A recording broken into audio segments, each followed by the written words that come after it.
নমস্কার, আশা করব সবাই ভালো আছেন। হ্যাঁ, নিজেদের গাছ কেনা তো থামাতে কেউ পারি না।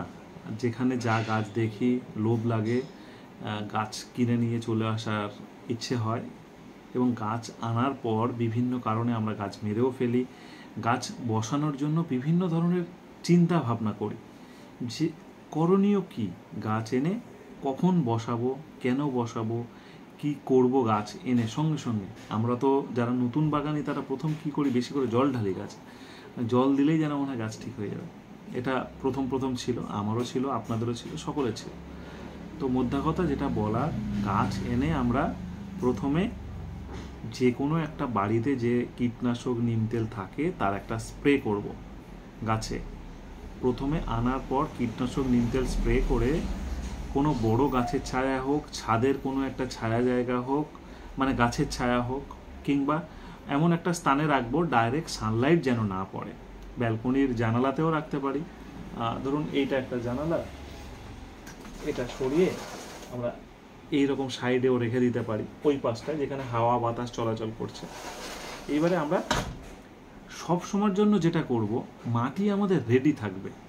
দেখুন, সঙ্গে সঙ্গে গাছ বসালেও ভালো হয়, অনেকের অনেক তর্ক বিতর্ক সব কিছু থাকে। ওসবের মধ্যে না গিয়ে নিজের মতন করে মাটিটা আমরা 1.5 মাস, 2 মাস, 2.5 মাস, 3 মাস সবসময় আগে মাটিটা তৈরি করে রাখবো। আমরা কখন গাছ কিনি, গাছ পাগল লোকদের তো কোনো ঠিক থাকে না। তো মাটিটা আমরা তৈরি করে রাখবো, সেই মাটিতে আমরা তৈরি মাটিতে গাছ বসাবো। এনি গাছ, আমরা যে গাছ। তাহলে আমরা প্রথমে গাছ এনে কীটনাশক স্প্রে করলাম, তারপরে 15 থেকে 20 দিন পরে আমরা গাছ বসাবো। মাটিটা আমাদের 2-3 মাস রেডি থাকবে। জাস্ট এইটুকুই কথা, অন্য কোনো কথা নেই।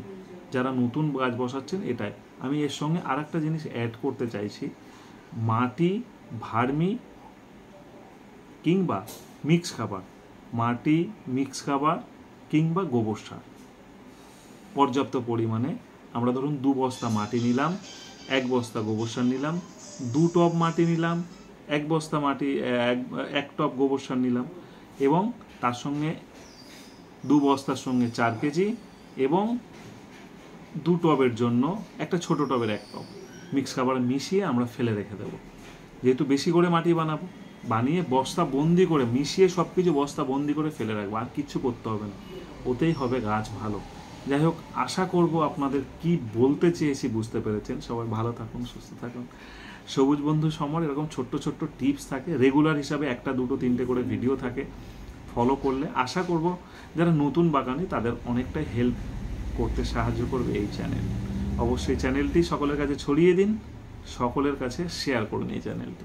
যে নতুন বাগান করছিস, এই চ্যানেলটাই তো কাজে লাগবে।